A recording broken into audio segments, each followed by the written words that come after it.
Yo mga idol, kamusta? Sports Talk PH nga pala. Ang banat ni Ugas, pag-usapan natin yan mga idol. Ngunit bago ang lahat ay huwag kakalimutang mag-subscribe at i-click ang notification bell button for more sports talk. So mahigit 3 taon na nga po ang nakakalipas magmula ng masilat ng former WBA welterweight world champion Yordenis Ugas, ang ating pambansang kamao Manny Pacquiao sa kanilang naging world title fight na ginanap sa Las Vegas, Nevada.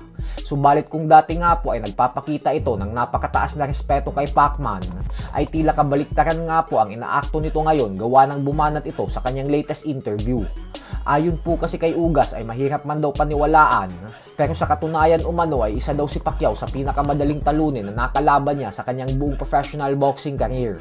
Sa naging bakbakan umano nila ay hindi man lang daw siya nahirapan sa nag-iisang 8 division world champion, gawa ng napakadali lang daw nitong talunin sa puntusan.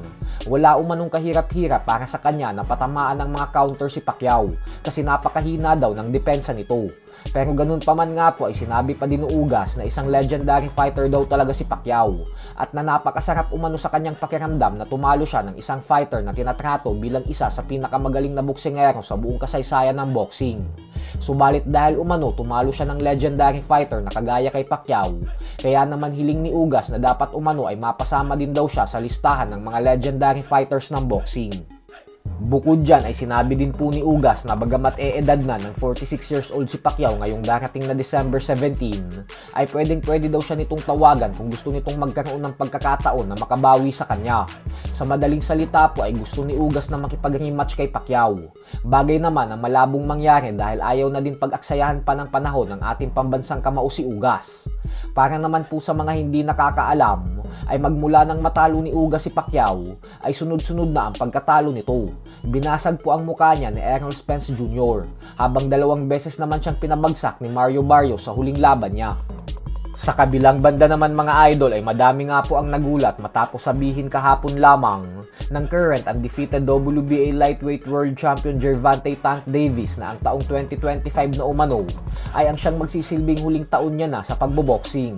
Giit ni Davis na magre-retiro na daw siya pagkatapos ng taong 2025. Paliwanag nito na nakapag-ipon na daw kasi siya ng sapat na pera para makapagtayo ng mga negosyo at doon na umano niya itutuon ang kanyang atensyon. Bukod dyan ay hindi din daw kasi siya natutuwa sa tinatamasa niyang kasikatan. Mas gusto niya umanong maging pribado at tahimik ang kanyang buhay, dahilan kung bakit maaga umano siyang magre-retiro sa sports ng suntukan. Kumbinsido naman ang mga fans na seryoso si Davis sa kanyang mga sinabi at na hindi ito isang gimmick lamang. Kung atin po kasing matatandaan ay madalas niyang sabihin sa mga nakalipas niyang interview na wala umano siyang balak na gumaya kay Manny Pacquiao na hanggang 40 anyos ay lumalaban pa din. Pero isa din daw talaga sa mga target niya ay ang magretiro ng may napakalinis na undefeated record. So hanggang dito na lang po muna tayo mga idol.